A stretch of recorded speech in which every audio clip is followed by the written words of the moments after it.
En la fría oscuridad de un callejón olvidado, donde la opulencia de la ciudad apenas se atrevía a asomar, Isabella Fiorello encontró un auto de lujo abandonado, un fantasma de metal y cristal en su humilde barrio. Unos gemidos ahogados que provenían del maletero helaron su sangre, impulsándola a actuar. Con la ayuda de sus vecinos, forzó la cerradura y descubrió a un hombre, un millonario a juzgar por su ropa, malherido e inconsciente. Mientras limpiaba con delicadeza la sangre de su rostro, su mundo se detuvo. El corazón le dio un vuelco tan violento que sintió que se le salía del pecho. El rostro de ese desconocido, marcado por la dureza de los años, era una réplica exacta del joven padre sonriente que la miraba desde la foto de su viejo guardapelo.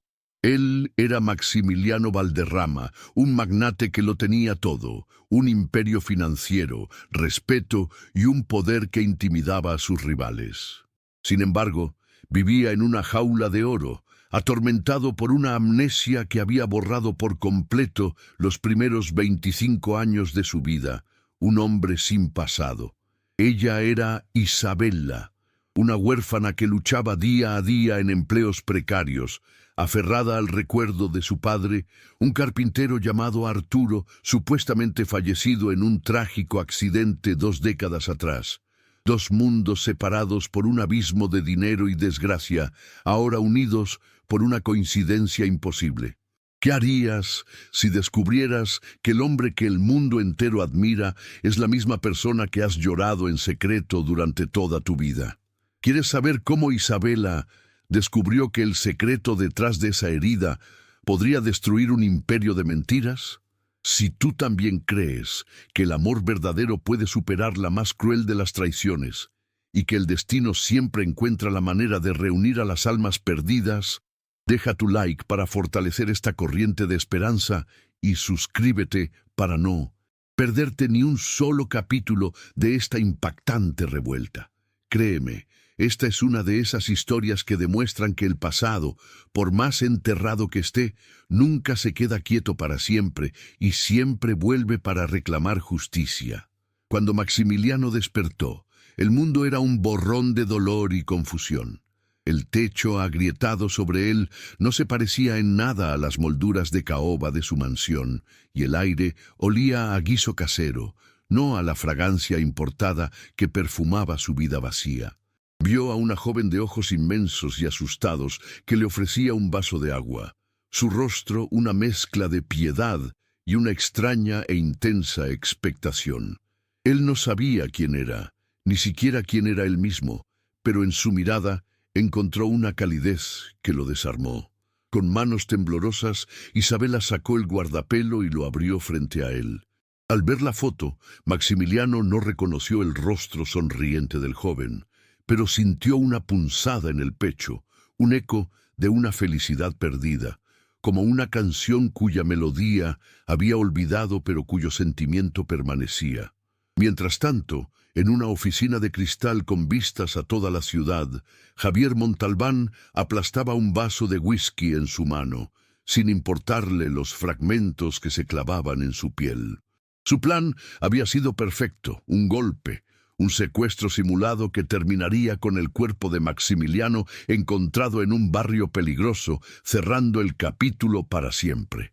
Pero su primo había desaparecido.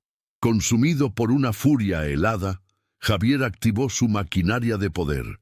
En cuestión de horas, el rostro de Maximiliano Valderrama estaba en todos los noticieros, presentado como la víctima de un brutal secuestro. Ofreció una recompensa millonaria por cualquier información, convirtiendo a cada ciudadano en un espía y al humilde barrio de Isabella en el epicentro de una cacería humana. No sabía quién lo tenía, pero juró que los encontraría y los destruiría.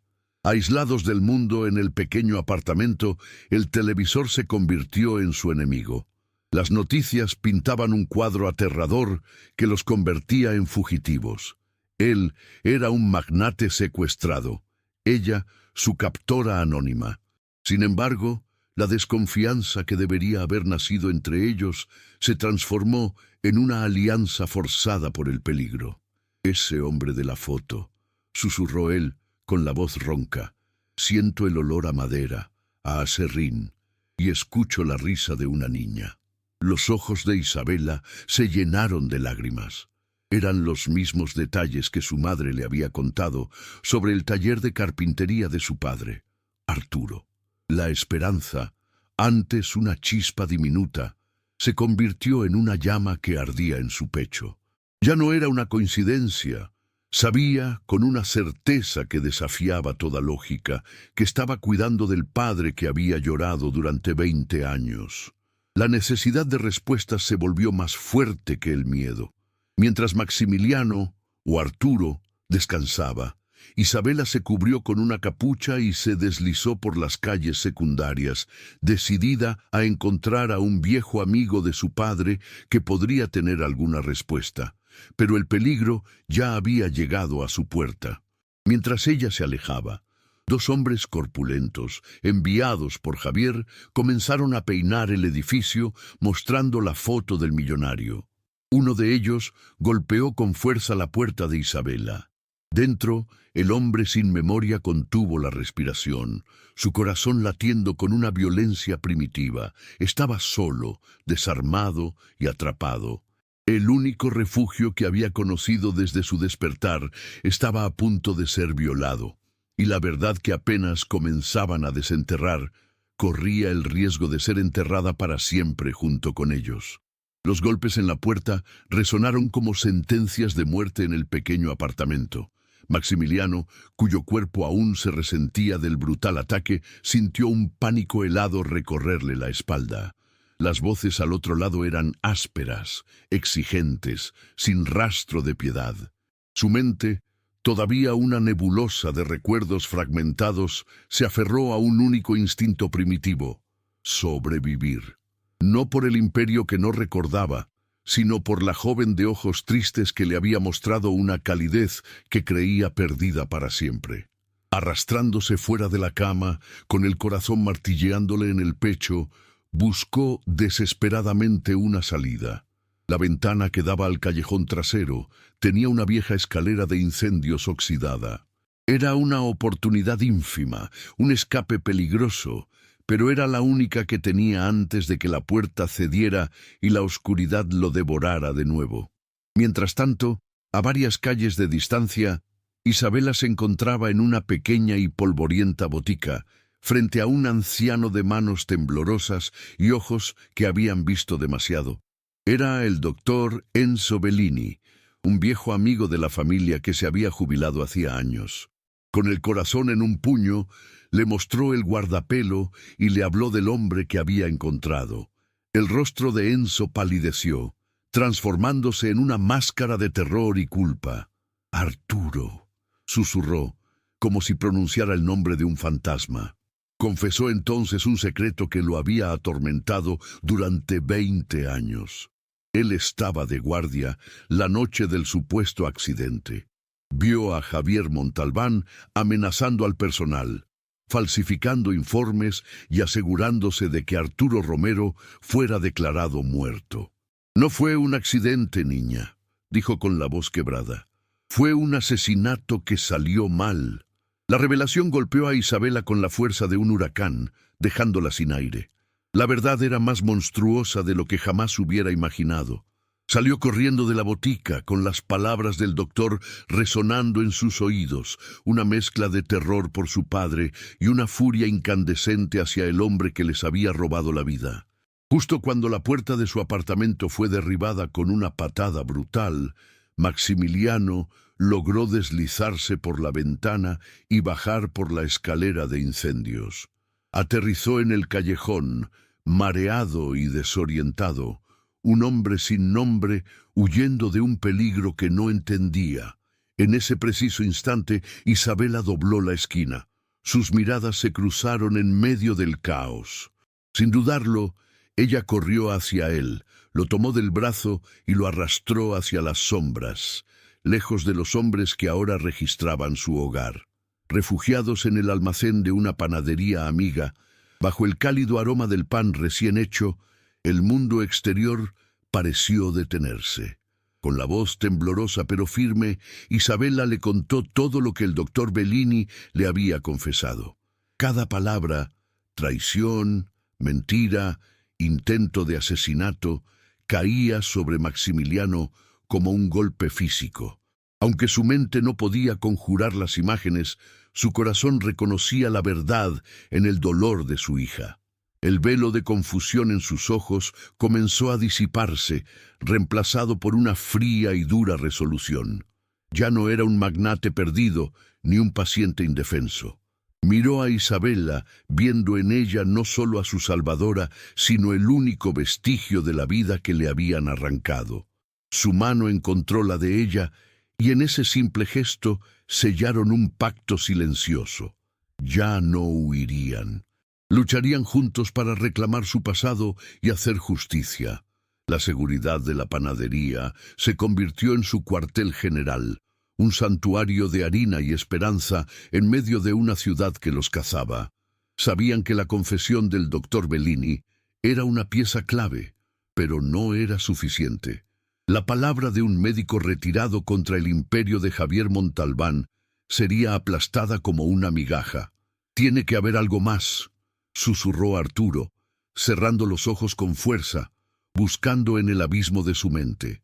Fragmentos de imágenes comenzaron a tomar forma, una llave de aspecto anticuado, no de una casa, sino de una caja, un número grabado en ella, 713, y el nombre de un banco que no pertenecía a las grandes corporaciones, el Banco de la Confianza.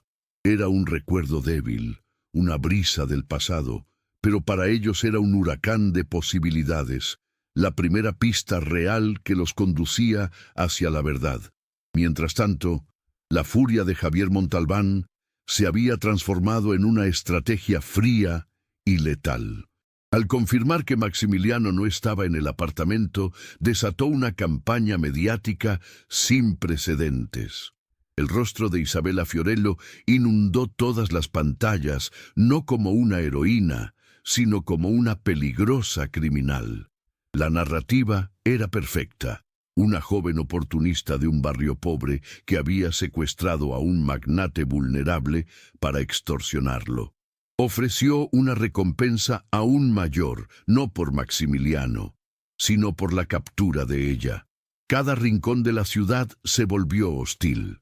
Los vecinos que antes la protegían ahora la miraban con sospecha. Javier los había acorralado, convirtiendo su refugio en una jaula, y a Isabella en el enemigo público número 1, asegurándose de que, si los encontraban, nadie escucharía su increíble historia. Dentro de la panadería, mientras veían las noticias en un pequeño televisor, la desesperación amenazó con devorarlos. Pero entonces, Arturo se levantó de un salto, con los ojos abiertos de par en par. «¡La llave!», exclamó con una certeza que no había tenido antes. «No la guardaba en casa, la escondí en un lugar que solo yo conocería». Su memoria lo guió hacia un recuerdo enterrado, un viejo libro de carpintería que le había regalado a su esposa, la madre de Isabella. «Lo dejé en la biblioteca del barrio, en la sección de oficios. Dentro de ese libro, en la página sobre el roble, está la llave». La revelación fue como un relámpago en la oscuridad.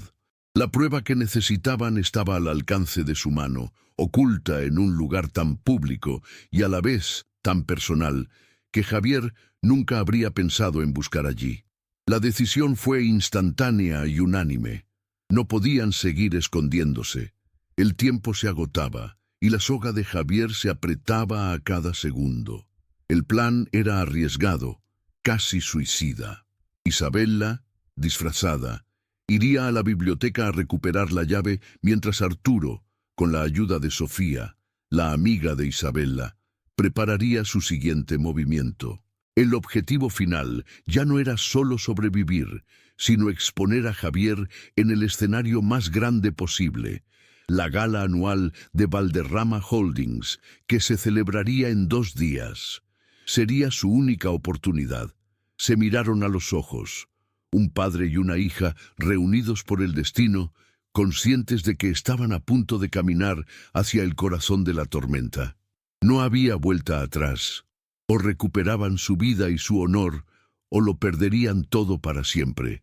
La noche de la gala anual de Valderrama Holdings era un mar de diamantes y sonrisas falsas, el pináculo del imperio que Javier había construido sobre los huesos de una vida robada. Nadie notó a la discreta mesera de rostro decidido que se movía entre los invitados, ni al hombre de traje impecable que la seguía. Su rostro familiar, pero con una expresión de determinación que nadie le había visto antes. Eran Isabella y Arturo, infiltrados en el corazón de la mentira. Con la ayuda de Sofía, que había conseguido un trabajo temporal en el equipo técnico, lograron acceder a la sala de control. Mientras Javier subía al escenario para dar su discurso, el corazón de Isabella latía con la fuerza de un tambor de guerra. Sostenía en sus manos el diario de su padre, la prueba irrefutable que estaba a punto de incendiar aquel mundo de apariencias. Justo cuando Javier levantaba su copa para brindar por un futuro de éxito ininterrumpido, las pantallas gigantes detrás de él parpadearon. En lugar del logotipo de la empresa, apareció la imagen escaneada de una página amarillenta, con una caligrafía inconfundible. Un silencio sepulcral cayó sobre el salón. Los murmullos de confusión se transformaron en jadeos de asombro, mientras las páginas del diario de Arturo Romero se sucedían, proyectando la confesión de una traición devastadora. Cada frase detallaba la envidia enfermiza de Javier, el plan para fingir el accidente y la creación de Maximiliano Valderrama. El rostro de Javier se descompuso, pasando del blanco pálido a un rojo de furia incontrolable. Gritó órdenes a la seguridad, pero ya era demasiado tarde. La verdad cruda y brutal estaba expuesta ante la élite de la ciudad. Acorralado y humillado públicamente, Javier explotó en un arrebato de ira que selló su destino. «Sí, fui yo», gritó con la voz rota por el odio, señalando a Arturo entre la multitud. Él lo tenía todo y no lo merecía.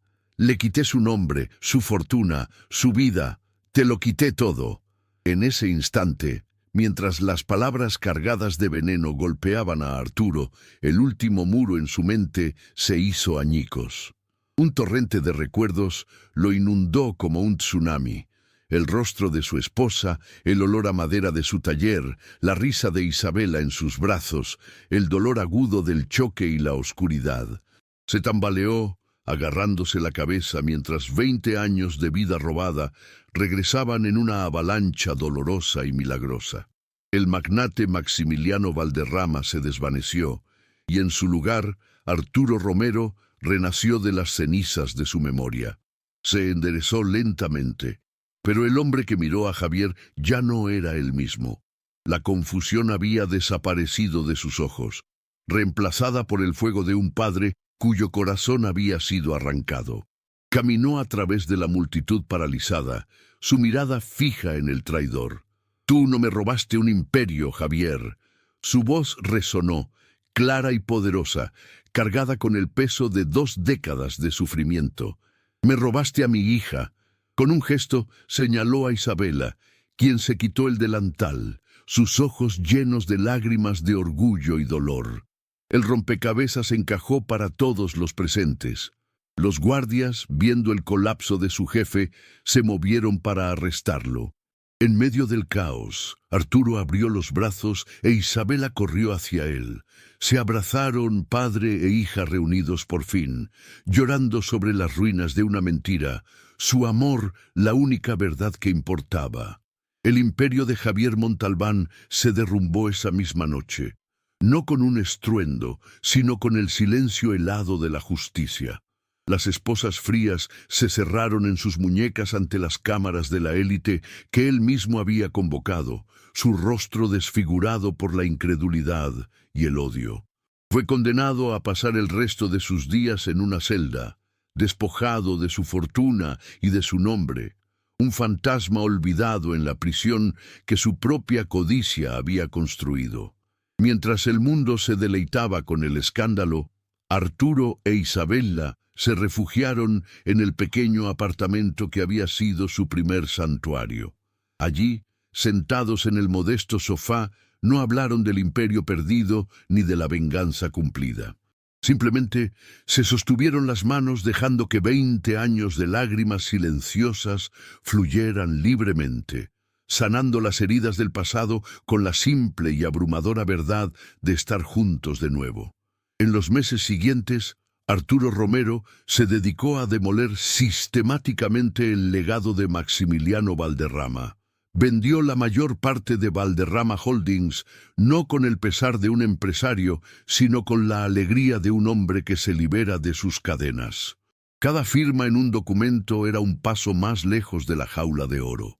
Con la inmensa fortuna, creó la Fundación Romero Fiorello, un proyecto monumental destinado a transformar el humilde barrio que le salvó la vida. Construyeron escuelas, hospitales y centros de formación en oficios, honrando la memoria del carpintero que una vez fue. Isabella, con una pasión y una sabiduría que sorprendieron a todos, se convirtió en el corazón de la fundación, canalizando su dolor en un torrente de esperanza para miles de personas. Juntos, convirtieron el dinero manchado de traición en un legado de amor y justicia. 5 años después, el sol de la tarde iluminaba un jardín lleno de flores y risas. No era la fría opulencia de una mansión, sino el cálido abrazo de un hogar. Arturo, con el cabello ahora completamente plateado y arrugas de felicidad en los ojos, caminaba del brazo de su hija. Isabella llevaba un sencillo vestido blanco, su rostro radiante de una felicidad tan pura que parecía iluminar todo a su alrededor.